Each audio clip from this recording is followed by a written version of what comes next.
dari guru kita Bapak Dr. Haji Marianto. Namun sebelumnya kami mohon perkenan untuk Bapak Haji Marianto menerima tali asih dari SN Kabupaten Malang, wabil khusus dari Poncokusumo, berupa tali asih yang akan disematkan oleh Ketua Adat Poncokusumo, Bapak Misnan. Ya. Monggo Pak Haji Marianto berkenan tampil di depan sini Pak. Pak Didi, cuman nih. Ya. Ya. Ini adalah ikat kepala khas dari Poncokusumo. Ya. Oh tengger ya, tengger ya.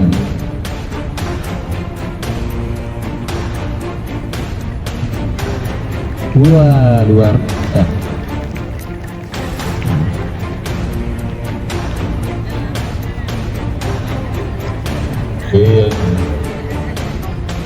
Satu-satunya orang yang berani memegang kepala Pak Marianto hanya Ketua Adat Poncokusumo Pak Misna dan tukang cukur.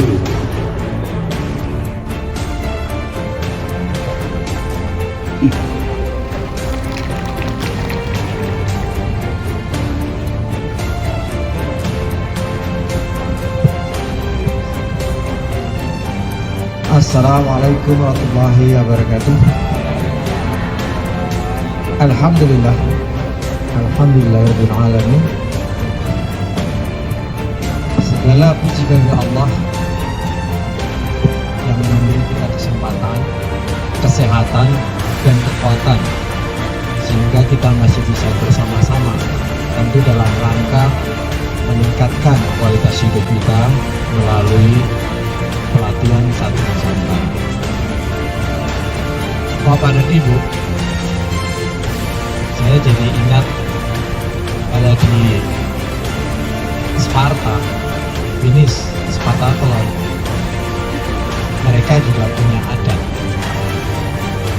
yaitu memberikan mahkota dalam bentuk daun zaitun. Nah, itu tradisi sana. Ternyata di setiap negara itu ada tradisi hampir sama.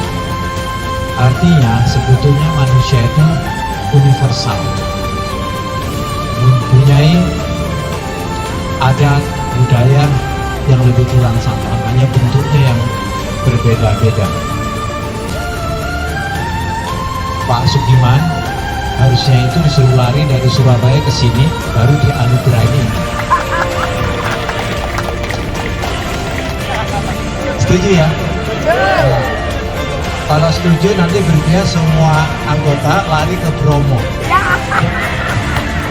Mesti jadi nggak setuju? Ya, naik jeep. Naik jeep. Nggak lari ya? Ya, ya. Bapak dan Ibu, hari ini saya melihat sesuatu yang sangat menarik. Yang di depan itu disebut makhluk hidup. Yang di belakang itu sudah tidak bisa bergerak. Ingat, tidak bisa bergerak. Maka selalu di satu Nusantara saya ingatkan, pertama, napas adalah inti hidup. Dan kita sudah buktikan bahwa napas itu inti hidup. Kalau orang nggak percaya napas inti hidup, jangan bernapas. Nanti akan dibungkus seperti yang di belakang.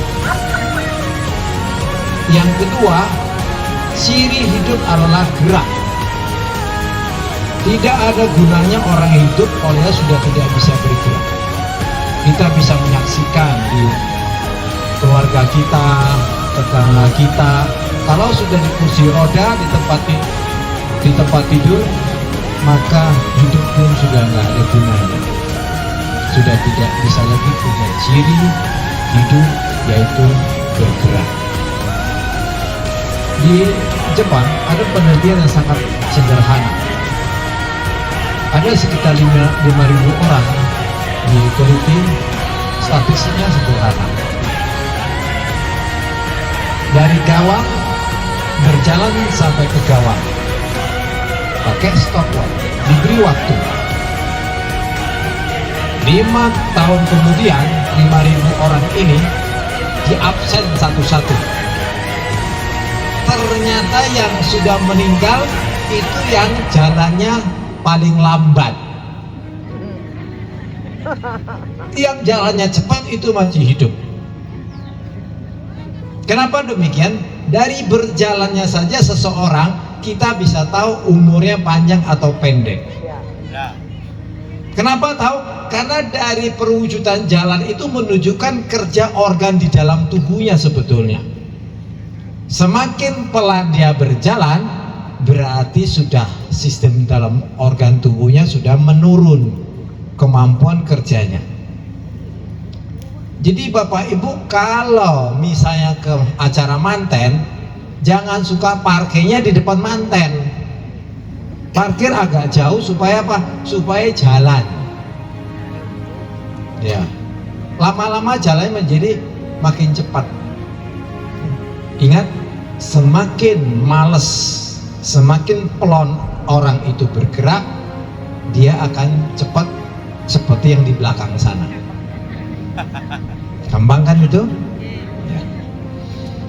Dalam latihan SN, Bapak Ibu sudah mulai dilatih dari tingkat dasar. Ya. Namanya dasar itu napas dasar. Napas dasar sederhana. Tahan sekuat-kuatnya baru dikeluarkan. Apa yang terjadi? Sel kekurangan oksigen. Makanan paling penting dalam hidup ini adalah oksigen, bukan yang lain.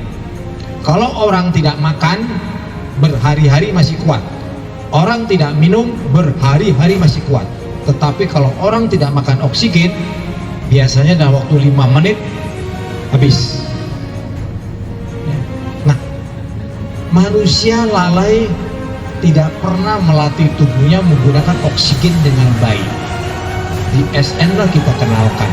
Dengan sekali tarik nafas, tekan tahan, sekuat-kuatnya keluar. Nah, yang perlu saya ingatkan di tingkat dasar ini adalah ketika seseorang latihan jurus dasar, misalnya jurus 3, 1, 2, 15, salah latihannya. Kenapa salah? Ketika sudah 15, yang benar apa? Itu yang benar. Karena tubuhnya kekurangan oksigen, hipoksia ringan. Kalau Bapak Ibu dalam latihan tingkat dasar itu merasa nyaman, salah latihannya. Ketika tubuh merasa nyaman, dia tidak akan tumbuh lagi. Dia akan stagnan. Contoh sederhana, kalau saya latihan dumbbell misalnya, awal saya latihan itu 10 kilo itu berat, tetapi 1 bulan kemudian 10 kilo menjadi enteng. Nah, kalau bebannya tidak saya tambah, apa yang terjadi? Otot akan menyusut, dia tidak tumbuh lagi. Nah, ibu-ibu, bapak-bapak harus hati-hati dalam latihan tingkat dasar. Semakin kita merasa tidak nyaman di dalam latihan, itu berarti latihan kita semakin baik. Hasilnya apa? Selesai latihan kita merasa fresh, segar. Kenapa? Karena dalam tubuh tumbuh sel-sel yang baru, tumbuh sel-sel yang baru yang lebih baik dan lebih kuat. Jadi sebetulnya tujuan dalam latihan adalah merangsang perubahan-perubahan menjadi lebih baik. Kalau bahasa sederhananya, dalam latihan kita merusak sel-sel yang kurang baik supaya dia tumbuh sel-sel yang lebih kuat, lebih baik. Gerakan sama. Gerakan dasar itu keras dan cepat. Gunakan tenaga paling tidak sekitar 50-60%. Jadi ketika kita membuat gerakan, ya, hitungan 15 suruh 16, itu sudah tidak ada tenaga. Itu yang benar.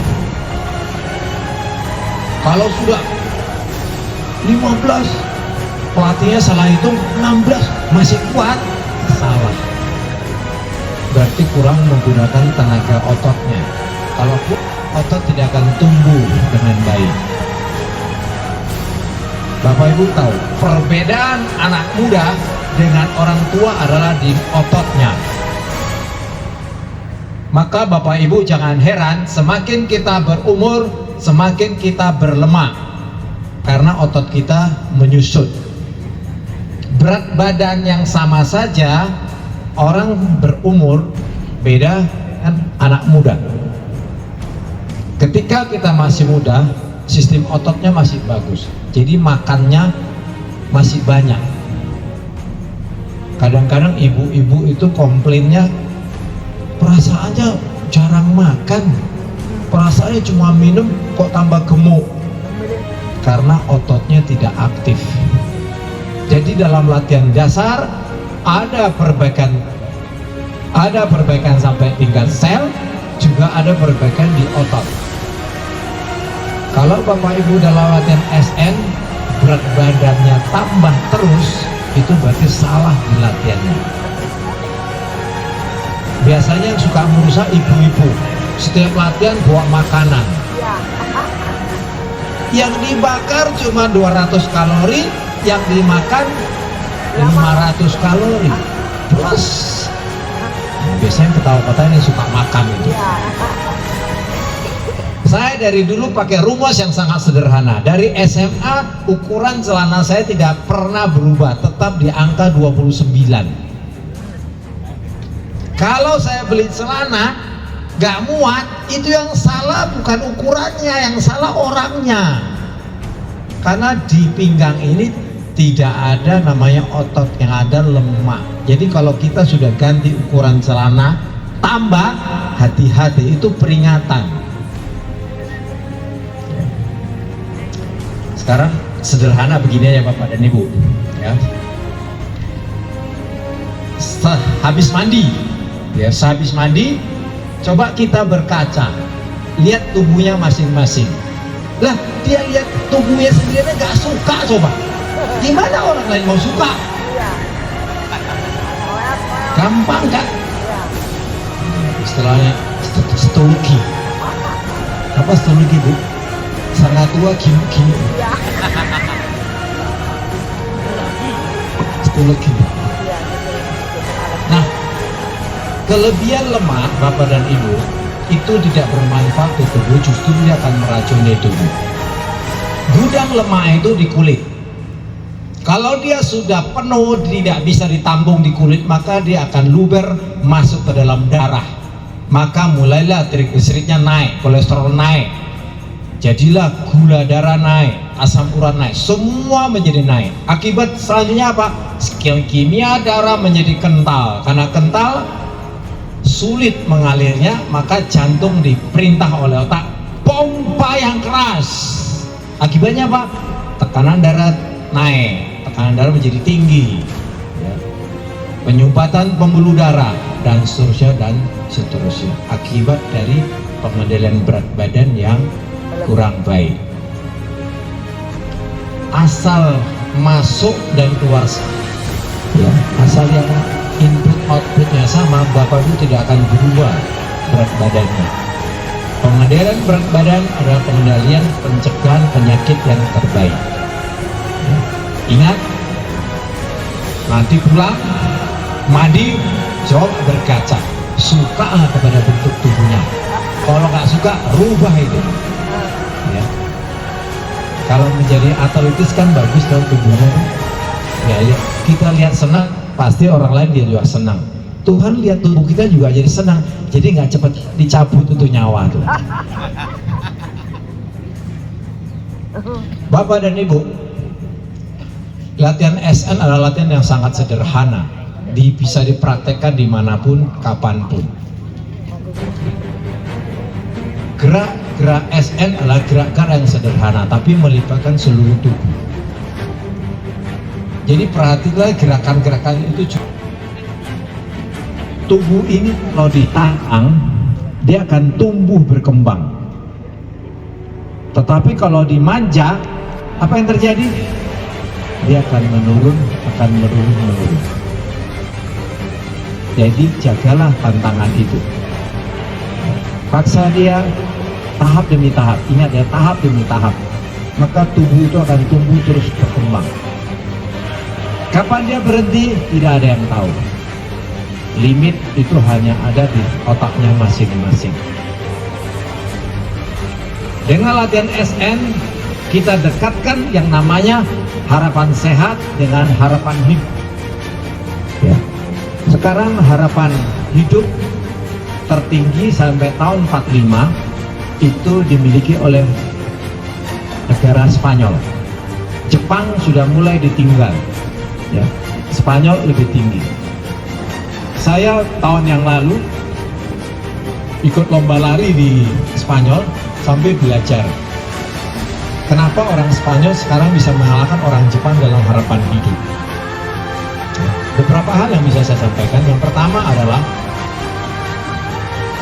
saya nginap di satu apartemen itu di lantai 2. Nah, apartemen itu sampai lantai 5 tidak ada tangganya. Saya pernah kaget keluar dari pintu apartemen, lihat nenek-nenek dari lantai 5 turun tangga, umur 80-an. Dia turun, kemudian dia akan naik lagi.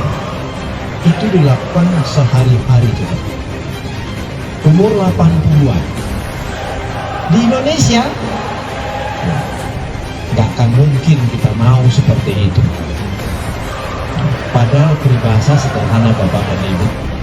Kalau kita bersusah dahulu, pasti bersenang-senang kemudian.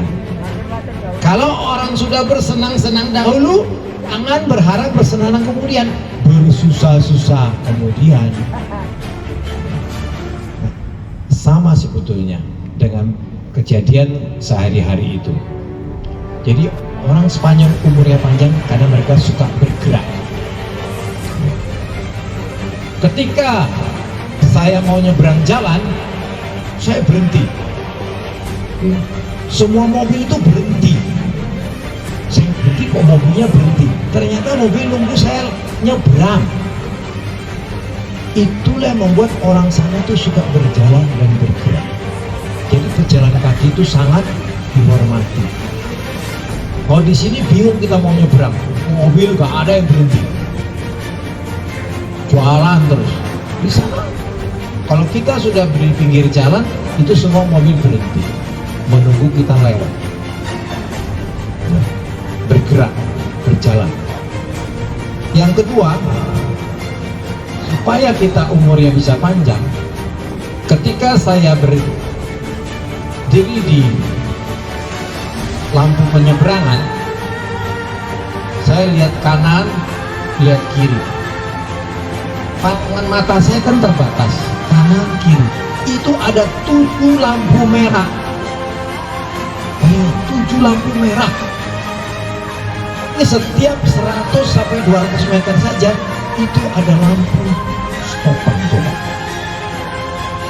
Mereka dibuat sabar oleh sistem negaranya. Setiap 200 meter berhenti ngerem, nunggu lampu hijau. Jalan 200 meter berhenti lagi. Bagaimana orang nggak sabar coba? Kalau kita ngebut terus, nggak sabar sehingga emosional, beranasan. Jadi orang sana sudah suka bergerak, terus sabar. Yang ketiga, apalagi yang saya lihat, orang sana silaturahminya baik.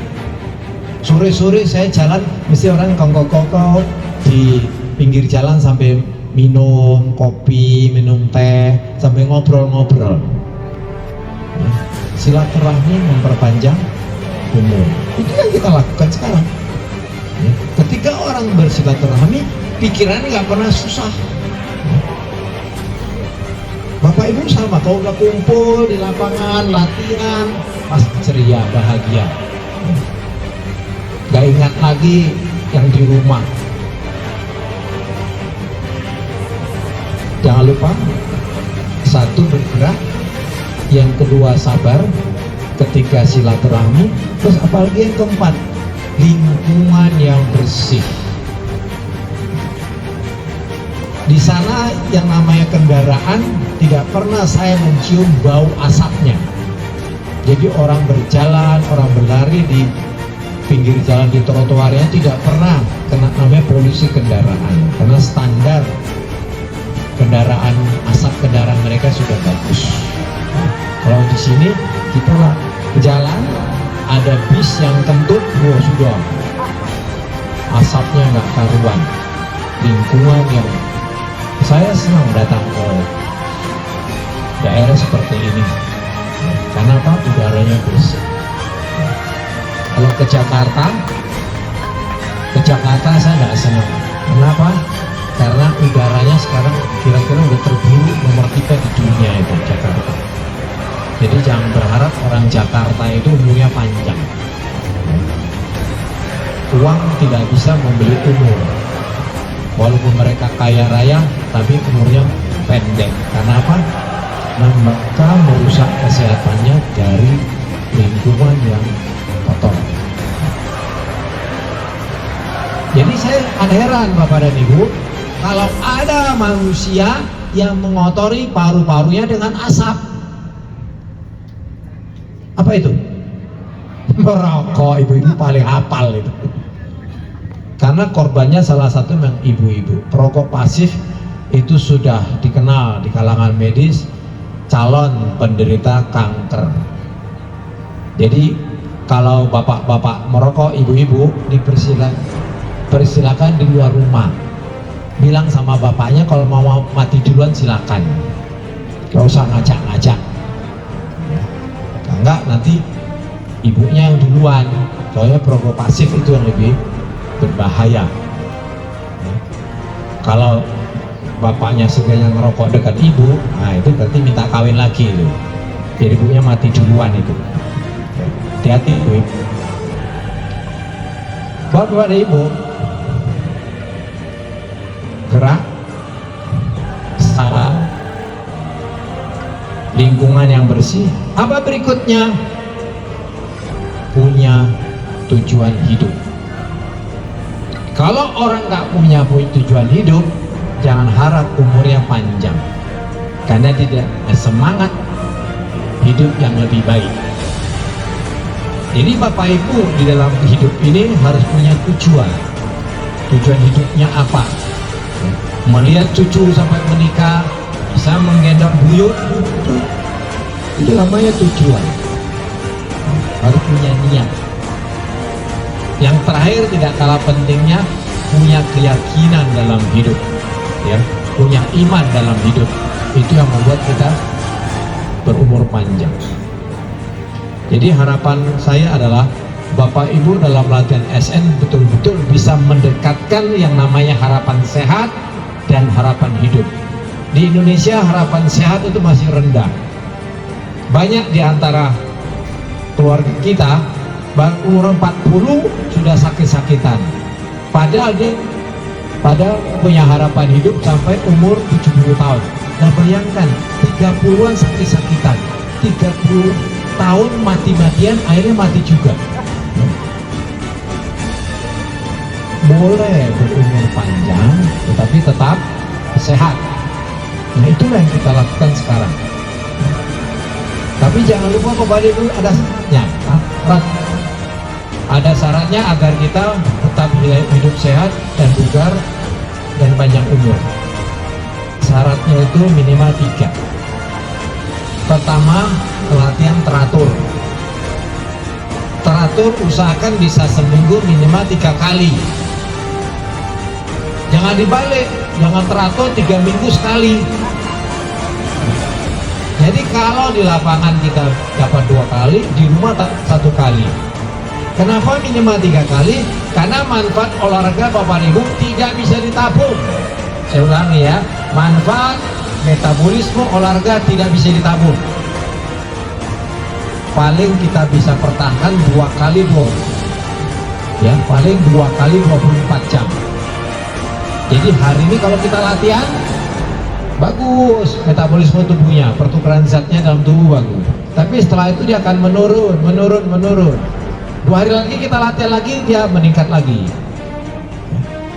Jadi pertahankanlah latihan rutin teratur dengan baik, maka tubuh kita tetap akan sehat dan bugar. Yang kedua, biasakan latihan terukur. Pelatih Palis sudah diberitahu caranya, yaitu ukur denyut jantungnya masing-masing, diperiksa denyut jantungnya masing-masing.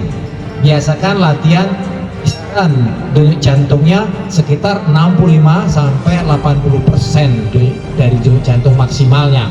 Itu yang nanti akan memberikan manfaat aerobik kepada tubuh Bapak dan Ibu, sehingga jantung, paru, pembuluh darah dan otot-otot mayoritas akan tumbuh berkembang. Itulah yang akan membuat kita menjadi bugar. Yang ketiga syaratnya adalah latihan berkesinambungan terus menerus. Jadi tidak ada manfaatnya kalau Bapak dan Ibu latihan setiap hari selama 1 bulan terus libur 1 bulan, nggak ada gunanya. Sel kita itu bukan seperti ular. Kalau gennya ular, dia sekali makan bisa dia tidur 1 bulan. Tubuh kita tidak bisa. Makan minum saja kita paling tidak 4 sampai 6 jam. Harus makan lagi, terus harus makan lagi. Sama, manfaat olahraga juga demikian. Harus lakukan terus menerus, baru tubuh itu akan tumbuh dan berkembang. Jadi jangan pernah ada alasan untuk berhenti latih. Siapapun itu, kalau sudah mulai bosan latihan, artinya dia sudah mulai bosan hidup. Ingat, gerak adalah ciri hidup. Siapapun yang ketika dia bangun tidur, nanti dia coba latihan malas, siap-siap nanti masuk ke belakang sana. Pokoknya godaannya itu sederhana, malas, capek, bosan. Malas, capek, bosan. Kalau sudah mulai digoda itu, ingat, bosan hidup apa enggak? Kalau nggak bosan hidup, latihan. Bosan sehat enggak? Kalau nggak bosan sehat, latihan. Karena itu yang bisa membantu tubuh kita menjadi sehat, bugar, dan berumur panjang.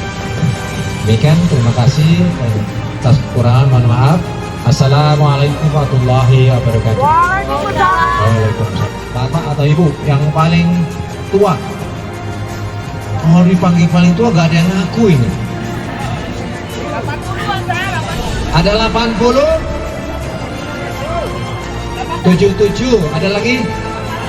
Oh, Pak Rifael 81, ada 81? Oh, 84, bagus Pak, maju Pak. Ini contoh orang yang sehat, bugar sampai umur 84 masih mau latihan. Wah. Ada yang 86?